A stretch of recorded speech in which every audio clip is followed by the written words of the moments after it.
अस्सलामु अलैकुम वरहमतुल्लाहि वबरकातुहू। मैं हूं आपका दोस्त फ़िदा हुसैन क़ास्मी और आपका हमारे इस YouTube channel Islamic teacher India पे बहुत बहुत स्वागत है, बहुत बहुत खैर मकदम है।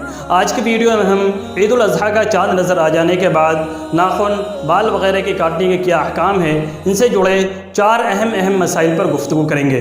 उम्मीद है आप सभी हज़रात पूरी वीडियो देखेंगे और मसाइल को समझने की कोशिश करेंगे। सबसे पहला मसला ये कि अगर जिस शख्स के नाम से क़ुरबानी है उसके लिए नाखून बाल वगैरह के काटने के क्या अहकाम है। दूसरा मसला कि जिस शख्स के नाम से क़ुरबानी नहीं है उसके लिए नाखून बाल वगैरह के काटने के क्या अहकाम है। और तीसरा मसला कि जिस शख्स ने 40 दिन गुजर जाने के बाद भी नाखून और अपने गैर ज़रूरी बाल वगैरह नहीं काटे हैं उस शख्स के लिए क्या अहकाम है। और चौथा मसला कि अशरे ज़िलहिज्जा के बाद वो नाखून बाल वगैरह को कब काट सकते हैं। तो आइए शुरू करते हैं। तो पहला मसला कि जिस शख्स के नाम से क़ुरबानी है उस शख्स के लिए अशरे ज़िलहिज्जा में अपने नाखून बाल वगैरह का ना काटना, बाल के अंदर सर के बाल या इसी तरीके से मूछ, दाढ़ी या बगल या ज़ेर नाक या शर्मगाह के बाल, ये तमाम के तमाम बाल उसके अंदर दाखिल है। उस शख्स के लिए बाल का काटना कैसा है, तो उसका जवाब ये है कि उस शख्स के लिए जिसके नाम से क़ुरबानी है इन तमाम जगहों के बालों का ना काटना, इसी तरीके से नाखून का ना काटना मुस्तहब है। मुस्तहब है, आप इस चीज़ को गौर से समझ लें।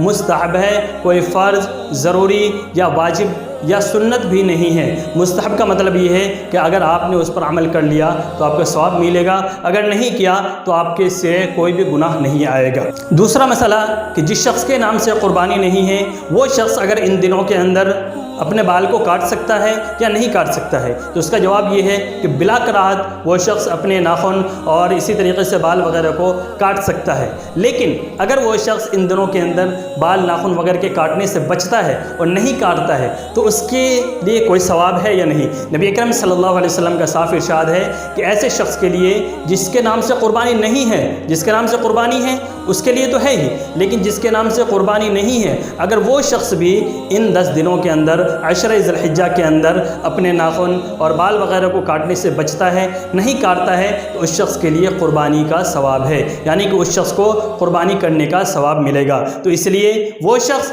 जिसके नाम से क़ुरबानी नहीं है उन्हें भी इन दिनों के अंदर नाखून बाल वगैरह के काटने से बचना चाहिए और बेहतर है कि पहले काट लें। और तीसरा मसला कि जिस शख्स ने 40 दिन पूरे होने के बाद या 35 दिन मिसाल के तौर पर हो गए हैं, उसके बाद ईदुल अज़हा का चाँद नज़र आ गया और उस शख्स ने अपने जो गैर ज़रूरी बाल है, मिसाल के तौर पर बगल के बाल हैं, ज़ेर नाफ के बाल हैं, शर्मगाह के बाल हैं, इसी तरीके से नाखून है, इनका 40 दिनों के अंदर काटना वाजिब है। ना काटने पर गुनाह है, ना काटने पर अज़ाब है।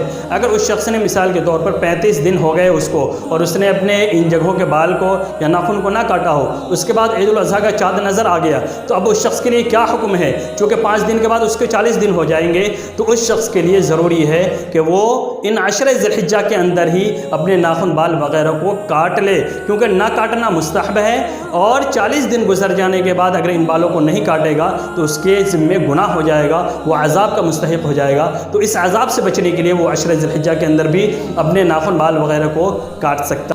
चौथा मसला कि जब अशरे ज़िलहिज्जा यानी ईदुल अज़हा का चाँद नज़र आ जाने के बाद 10 दिनों तक हम नाखून बाल वगैरह के काटने से रुक गए, तो अब नाखून बाल वगैरह को कब काटना है। तो उसके अंदर 2 मसले हैं। एक मसला ये है कि जिस शख्स के नाम से क़ुरबानी है तो वो शख्स अपनी क़ुरबानी करने के बाद काटेगा, और जिस शख्स के नाम से क़ुरबानी नहीं है वो शख्स ईदुल अज़हा की नमाज़ पढ़ने के बाद अपने नाखून बाल वगैरह को काट सकता है, उसके लिए इजाज़त है। उम्मीद है आपको ये मसाइल अच्छे तरीके से समझ में आ गए होंगे। अगर किसी तरीके का कोई सवाल आपके जहन में हो तो आप कमेंट बॉक्स के अंदर अपने सवाल डाल दीजिए। मैं अपने अगले वीडियो के अंदर इंशाअल्लाह ऐसे सवाल को उनका जवाब देने की कोशिश करूँगा। आप सभी हजरात का हमारी वीडियोस देखने के लिए बहुत बहुत शुक्रिया। आखिर में एक गुजारिश आपसे करता हुआ जाऊँगा, हमारे इस यूट्यूब चैनल को आप ज़रूर सब्सक्राइब कर लें और हमारी वीडियोज़ को लाइक और शेयर करते रहें। जज़ाकल्लाहु खैर।